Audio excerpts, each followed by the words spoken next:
I've been sharpening in my van for a little over a year now, and I do get a lot of questions about how the business operates and how I get customers and all the little details like that. So today I wanted to talk about 7 of the most important things I've learned in the past year. All of these things are, of course, just based on my personal experience. So it's all just my opinion. This is not necessarily what will work for everyone, but I'm hoping that these things can answer some of the questions out there. So these are in no particular order. However, this first one is probably the most important, and that is customer service. One of the most powerful ways to get more business and attract new customers is through word of mouth.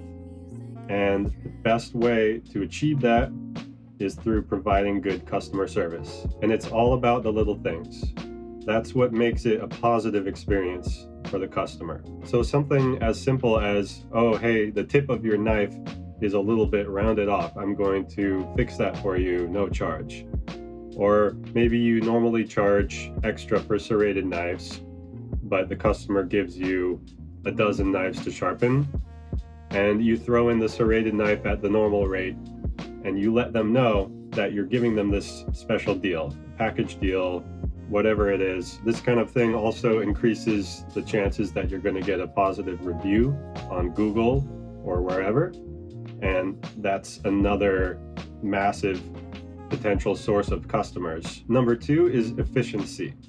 Sharpening in a van as an on-site service is different from sharpening in a shop at your home or your brick and mortar location. If, for example, you're sharpening for a restaurant at their location, you want to be able to get those knives back into the kitchen as quickly as possible. If you're sharpening at a market or another community event, then you have to be able to keep up with the flow of customers that are coming. And if you're sharpening for a private residence, you want to be able to give them an accurate time estimate and stick to it. And you also want to make sure that you're making enough dollars per hour while you're working.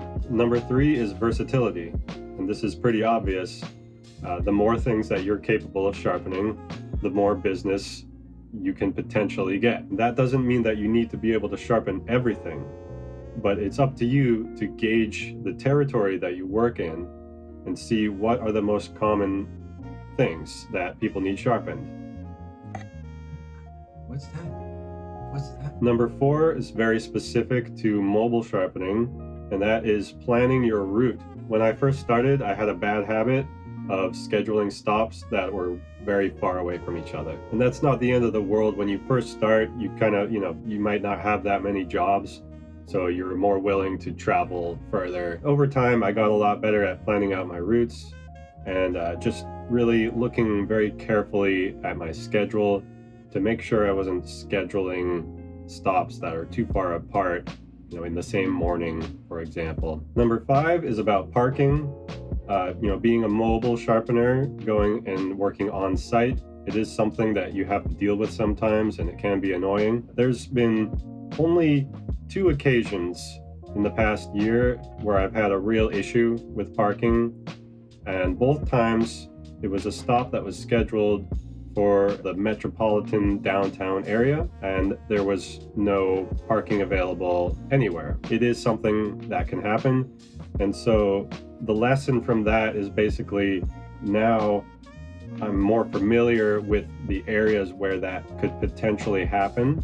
And so when I get a call from someone in those areas, I talk to them about it ahead of time before heading over. Number 6 is about doing residential stops. And it's something that I've learned over this past year, that residential stops are the best stops.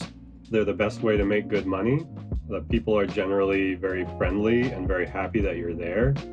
And a lot of times you get neighbors coming out, and one stop that was going to be maybe $100 turns into, half the neighborhood comes out, and you end up making $500-600 in a couple hours. Of course, it's really good to have commercial clients as well, especially when you have them on a regular schedule.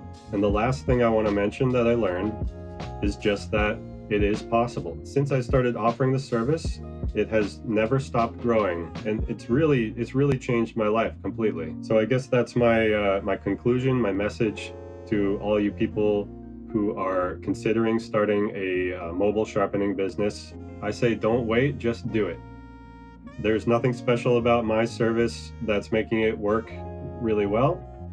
Just some basic principles like having good customer service, doing my research, making sure the quality is there. As long as you live in an area that has a decent population, I promise there are more than enough dull knives out there to keep you in business forever. The trick is just letting those people know that you're available. So I hope this information is useful for some of you folks out there. Feel free to leave any questions in the comments down below. Happy holidays, everybody, and I will see you next year.